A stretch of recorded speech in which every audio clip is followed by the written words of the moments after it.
Dom went for the kick, caught by Styles. AJ now dumping Dominik out of the French announce table. Hey guys, we soon gonna tune into this week's Monday Night Raw. This is the Raw Fallout after Clash in Paris. Tune in more at the Red Carpet Ring. If you come at the king, you best not miss. Acknowledge us. Hey guys, we're here at the Red Carpet Ring. We'll talk about WWE Raw After Clash in Paris. We'll go over the recap of WWE Raw. You guys get the likes as we come into the ring. We're going to talk about this week's Monday Night Raw because there's a lot of events setting up for WrestlePalooza September 20th. And this is the first PLE on ESPN for the U.S. Now, we know that the show kicked off. We had CM Punk. He been looking for Seth Rollins. CM Punk will go straight out by the entrance door, wait for Seth Rollins to appear. And he did not appear yet. And Adam Pearce asked what was going on. He wouldn't appear. So he's waiting on Seth Rollins like literally all night. You know, then too, we have Jey Uso open up Monday Night Raw. We got him and LA Knight in the ring.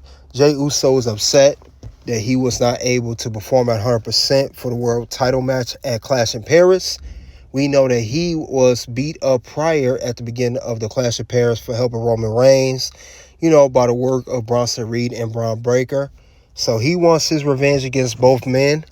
Then LA Knight, he come out, he talks to Jey Uso. He wants revenge. Now, LA Knight is upset that Punk, LA Knight, and Jey all could have took Seth out during the world title match, but Jey Uso chose to super kick CM Punk as I stated in the review for Clash of Paris.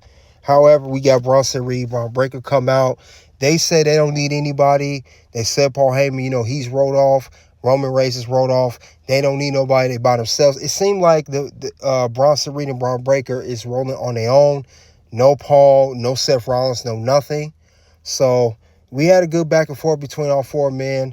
Now, LA Knight told Jey Uso he still got to score to sell with him personally, you know, with those two. But it's going to be a tag team match set up that night in the main event. Jey Uso, LA Knight team up to go against Braun Breaker and Bronson Reed. Now, later on, we had a tag team match of Roxanne Perez and Raquel Rodriguez versus the Kabuki Warriors. Before the match, we saw Asuka talking to Io. Everything's good. You know, they've been having some issues for the past couple weeks. So they had a tag team match against both women. The match was actually good, and Asuka actually won the match for her team by tapping out Roxanne Perez. So it was a good match. So we could see the Kabuki Warriors be maybe next in line for the WWE Women's Tag Team Championship match. Later on, we saw Adam Pearce. He was finally going to address the state of the WWE Women's World Championship match. We know that Stephanie Valkyrie was originally supposed to face Naomi at Clash of Paris due to Naomi vacating the belt because of her real-life pregnancy. Now we know who Stephanie Valkyrie's opponent is going to be. Stephanie Valkyrie is going to defend, not defend, but she's going to fight for the Women's World title since she won a number one contendership at Evolution. Io Sky was supposed to face Naomi right before Naomi's supposed to fight Stephanie. So it's going to be Io Sky versus Stephanie Valkyrie one-on-one for the Women's World Championship. As I stated in my other video on Pink Square Circle, it's going to be those two at WrestlePalooza. So that is official, as Adam Pearce like to say. Now, we also saw Rhea Ripley. She, I know later on, she was talking to CM Punk, he's looking for Seth Rollins. She talked to him backstage.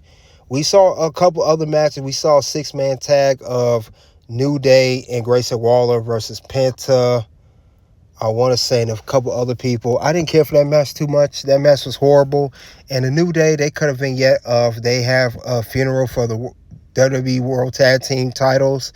They need to make them guys literally just babyface again. I just want to notate that. It was a decent match of Finn Balor versus Dragon Lee. So that was a good match. Finn Balor defeated Dragon Lee. This was a result of that. Also, we did get CM Punk finally addressing Seth Rollins. He said that we know this feud is not over. with Becky Lynch interfering, costing CM Punk the match. He came out. He was calling Seth Rollins out, saying he wants to sell it. He said, Seth Rollins, stop hiding where you at, because he got into the arena, but we don't know how he got in. That's what I didn't understand.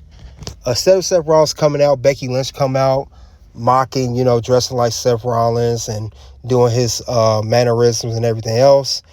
And Becky Lynch said, she talked trash to CM Punk. And CM Punk told Becky, you're going to regret ever putting your hands on me. This is when Becky starts slapping him.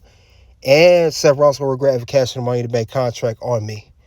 Meanwhile, Becky Lynch started talking trash. Then Seth finally came out. Seth came out, and I may be going a little bit too fast there. Maybe I spoke too soon. But Seth came out. He told CM Punk to come out. Becky kept blocking him, and then Seth walked off. I thought that maybe Seth was going to come behind and attack CM Punk, or Bronson Reed and Braun Breaker was going to attack CM Punk. It was just Becky and CM Punk. The revert was changed back and forth. At one point, the crowd was chanting AJ Lee, and she said, oh, that Dumbo or whatever said don't work here anymore. She's not here. So they're really teasing the AJ Lee going to show up to help CM Punk against Becky Lynch and Seth Rollins. But the Becky kept slapping CM Punk was way too much. It's going overboard. Meanwhile, CM Punk just walked off. Now, we know that before this era, back even PG era, especially Ruthless Aggression and Attitude era, man, Becky would have got that work. That's all I'm saying. Meanwhile, we got we had another match. We had Dominik Mysterio.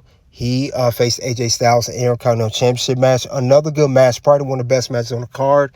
AJ put up the best fight that he did, but El Grande Americano interfered. He hit AJ with the mask, putting that metal piece in the mask, and AJ Styles ended up losing to Dominik Mysterio. So Dominik Mysterio is still the Intercontinental Champion as a result of that. But a very good match by Dominik and AJ. They definitely was good. They definitely putting premier attention on the Intercontinental Championship as a result of that. But definitely good. And that lets me know Dominik Mysterio still will be Intercontinental Champion heading into the Worlds Collide for AAA and WWE and NXT and everybody else involved that's in that event. That'll be September 12th, right before WrestlePalooza. Meanwhile, we got the main event. We got Jey Uso. We got LA Knight going against Bronson Reed and Braun Breaker. Now, the main event was not bad. I mean, Bronson Reed and Braun Breaker, those two are dominant force, two big men. Jey Uso and LA Knight did everything they could. But at the end of the day, Braun Breaker and Bronson Reed just too dominant. And they end up defeating Jey Uso and LA Knight. Now, afterwards, Bronson Reed and Braun was attacking both LA and Jay. They really gave a worker to Jay. Jey Uso had a spear and a tsunami. Now, meanwhile, Jimmy came out to help his brother. He did everything to help his brother out. And Jimmy was told by Jay, I can't do this alone. I need you. Help. And that was the end of Monday Night Raw. But soon we're going to get into the key moments of the show. All right, for key moments for this week's Monday Night Raw, it's going to lead to the next couple weeks leading up to WrestlePalooza, because we literally got, 2.5, 3 weeks left. We're going to see what's going to happen on the show. Good moments, bad moments. What's going to be the next thing that's going to happen for these characters in the storylines and more. One thing I would say, Dominik Mysterio, him retaining the Intercontinental Championship was a good call. Now, it was speculated that AJ may possibly win the title from Dominik, but Dominik is going to possibly be a double champion because he's going to fight for the AAA Mega World Championship at Worlds Collide September 12th. So this could be two belt down very, very soon in the next couple weeks. Next, we got the whole Jimmy Uso and Jey Uso. We more likely going to get a reuniting of the Usos. And I could see Jey Uso going back from being a singles competitor to a tag team competitor. And they're going to take down Bronson Reed and Braun Breaker in the best way possible. Then also, last but not least, we got this whole storyline of Becky Lynch, Seth Rollins, who is going to be CM Punk's tag team partner.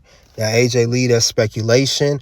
or it could be Rhea Ripley, and in rumors, it could be Nikki Bella as well. But we'll see as the time progresses what's going to happen next with this storyline. Now, my review for this week's Monday Night Raw, I wasn't too impressed about it. 2.5 out of 5, one of the worst Raws I've seen. Clash of Paris was okay, but I think that they're saving all of the shows and storylines. They're saving everything for WrestlePalooza.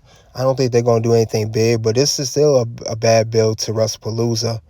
But other than that, though, guys, that's all I have for WWE Raw After Clash in Paris. We'll talk about the Raw after WWE Clash in Paris. You guys let me know what you thought of the show. Click the link below to the next video. Until then, guys, you already know what it is at this point. It's OUT.